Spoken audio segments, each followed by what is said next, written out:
Hi, this is Julie with Book of Hours, coming to you from San Francisco, California. It is about 2:30 in the afternoon Pacific time on Thursday, February 22nd, 2018. So I think I entitled this Options. I don't know if anyone will see this. Even if only one or two people see this, it's worth it. But there's a lot of people who are saying things like, "What do we do? How do we handle this bizarre situation that we're in now, where we've discovered, that things aren't exactly what they seem, especially when it comes to the government and the way that they manipulate us and things like that." And all I can say is there's a few very simple things that you can do. You can stop donating to nonprofits. We've discovered over the last couple of years that the nonprofit industry is actually a nonprofit profitable industrial complex. So the money that you may donate to nonprofits, it actually doesn't go towards the cause that you thought it did, or very little of it does. So I would say in lieu of that, instead of that, do something like direct action. So for instance, rather than donate to an organization here in San Francisco, which is called the Homeless Advocacy Project, which I found out through personal experience, doesn't really do anything. It doesn't have any power. Nothing really gets accomplished. In fact, it ends up, in some cases, like with me, it ended up hurting the victim more than helping the victim. So instead of donating to the Homeless Advocacy Project, I just go and make friends with the homeless people face to face and have conversations with them. And one of them is somebody that I've sort of adopted, as my one homeless friend. It's like, his name is Matthew. I give him $5 whenever I can. But most what he appreciates more than anything is the fact that we talk. We talk about everything that's going on in the world. He's one of the smartest people you'll ever meet. And so I feel that through that direct action and that attitude about adopting mutual aid, that I can do more good than if I just gave, $20 a month to a nonprofit where I'm not exactly sure where the money is really going. So that's one thing that you can do. Now, if you live in a rural area or the suburbs and you don't really have, you don't see a problem directly in front of your face, like I have, I see homeless people all over San Francisco all the time. So it's an immediate thing that I can immediately help. But I know that sometimes when you live in a more secluded or more rural area, sometimes these things are not as obvious. So go to your local church and see if they need any volunteers. See if they run a food pantry or something like that. Even if you're not religious, there's nothing wrong with that. But definitely don't give your money to the nonprofit industrial complex. So if you're doing that, stop doing that. The second thing you can do is shut down your Amazon account. I think I say it in almost every podcast I do. Shut down your Amazon account. Shut it down. Jeff Bezos is the wealthiest man in the world, not because he's smarter than you or better than you or more innovative than you, but because he's greedier than you, and he's taking your money, and you have made him the wealthiest man on the planet. And meanwhile, his employees have to pee in cups and don't have proper ventilation in their warehouses. And he has a 24-hour emergency services van parked outside his warehouses instead of providing appropriate accommodations for his staff to work in. So that's not the kind of person you want to be giving your money. You can find your products anywhere. They're not just on Amazon. You can find them anywhere. In this day and age, in this modern society, it is really easy to find that thing that you that you really love and find it someplace other than Amazon. You don't need to go to Amazon to buy it. So that's the second thing you can do, is shut down your Amazon account. The third thing you can do is definitely work on self-care. You know, I take something called ashwagandha. It's an herbal root. It's spelled ASHWAGANDHA. It's an Indian herb, and you can get it in a capsule form. I get it from iherb.com, not Amazon, and you can find it anywhere. And it helps with regulating the stress factors in your body. So your endocrine system and your hormonal system are connected. And if you're in a constant state of stress because of all the information that's coming at you all the time from the media, from each other, from the world around you, from work, if you're from relationships, whatever, it's good to stabilize your endocrine system and your hormonal balances. And that's for men as well. My husband takes it. Dark circles disappeared under his eyes. He's under a lot of stress these days, and he's noticed that he's able to sleep better at night. So it's not just for women, it's for men and women. So that, I would say, try some self-care, do some exploration, do some aromatherapy. It smells good.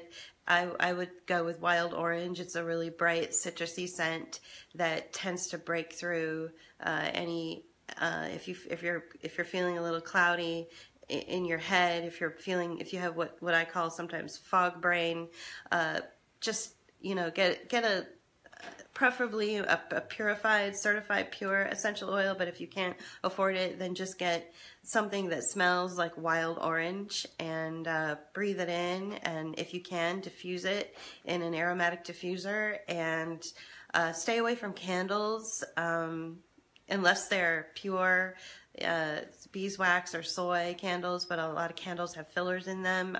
I'm strictly an essential oils person myself, so go with wild orange. That really does perk up the environment. And also Palo Santo. Palo Santo they're little wood sticks that we've been burning for a long time, for a couple of years now. We just buy them. There's a little shop like half a block from where we live that we buy like a bunch, a big bunch of them for, I think for us 8 come in a bunch, and it's like $10 or something.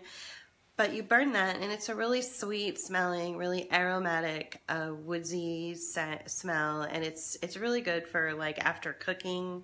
Burn some Palo Santo, and it's definitely so you could use it like the same way you use sage. Sage is a purifier. We put it in our food, we burn it, it purifies the environment. So we use it in the same way that we would use sage as a purifier. So those are some more holistic options for you. And then also to turn off your Wi-Fi. So don't just turn your phone off or turn your computer off when you go to bed at night. I'm saying literally unplug your devices from the wall when you go to bed at night. That's what we do, and we noticed a remarkable difference even in the way we were dreaming. I know it sounds crazy, but we were being plagued with thoughts and dreams while we were trying to sleep, and we finally just got smart and unplugged our Wi-Fi from the wall and turned off our phones. We put our phones in another room. We shut down our computers, unplug our computers. You want to completely unplug at night. Because when you sleep, it's the only time your body has a chance to actually restore itself. It's the only time your brain actually gets a chance to like turn off and relax. And in that space is where you can actually have the most restorative reset that your body and your brain need. So please do that. Because I know that many people live and breathe on their iPhones and on social media. I'm on it a lot myself, and I can definitely see a difference even in the way I behave, and in the way I interact during the day, and that's just from unplugging at night when I'm asleep. So give that a shot, see how that works out for you. Try these things for about a week. If it works out for you, great. If you don't see any difference, then, there was no harm in trying. And I would say that, keep in mind that a lot of what we know about what's going on in society, and a lot about what we know that's going on with, legislation that may be passed or is passed, and all of that, this is part of who we are. This is how we were founded. Remember, it was two very wealthy sets of people that wanted a land grab, and that's really all this country was. And we, the non-wealthy, the non-monarch, we were just kind of in the way. We're not, the Constitution wasn't written for our benefit. So it was a way to garner votes, the way everything is. So this is how we were founded. And so I think if we just take a step back from a lot of these policies that we're very afraid of, and a lot of these things that we're really concerned that are happening, to our children or to us in the future, if we take a step back and realize that this is kind of the norm for us, it will help to give you a better sense of things, and maybe establish a little bit more control over yourself and your emotional response to what is going on around you. And that's another thing I wanted to mention, is how important it is to just sit with a lot of what's coming at you.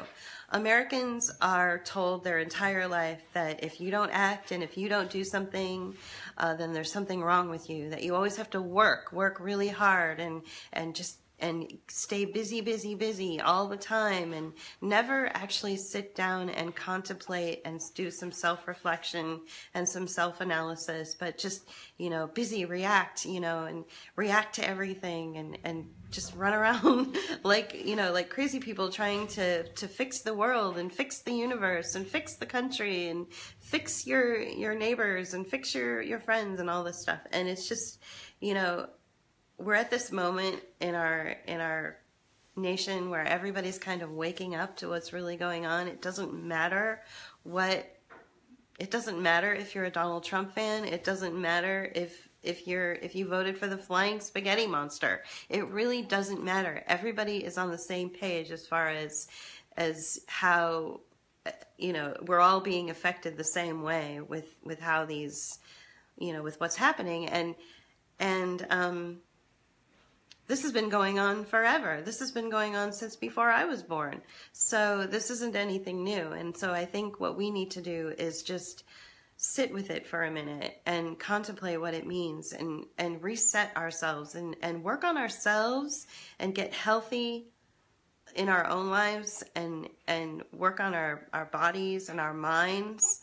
It may actually be the next generation that, they actually may be the ones that will make the difference. But right now, we're the information generation. We're the generation that is sort of the citizen whistleblowers. We're the ones that are speaking the truth. Now, what the next generation decides to do with that truth, that's up to them, and we need to give them an opportunity to process it, get their bodies strong, and figure out what the next step is. Because this change, or this revolution, if that's what you want to call it, it may not ever happen in our lifetimes. It may be something the next generation has to deal with. They should feel empowered to do that. So, all of this information coming at you can really affect you. It can affect your personality. It can affect your emotions. It can affect your sleeping habits. It can affect the way you process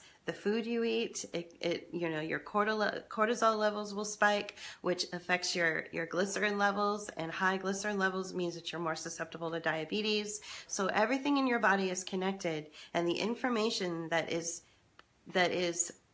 pummeled at you, like, I hate to use this term, but almost like a machine gun of information that is you're constantly being hit with these bullets of information, are, they could be they could really be hurting you. And so what you need to do is learn how to process what you're receiving, but don't let it hurt you. Don't let it consume you. You know, try to have a balance. Definitely enjoy being outside no matter how cold it is, you know, and just try to connect with people on a meaningful level. So that's really it. I know this probably doesn't seem like much, but I felt inspired to do something like this today, so I am. So I hope you enjoyed it, and I will check you later. This has been Julie with Book of Hours.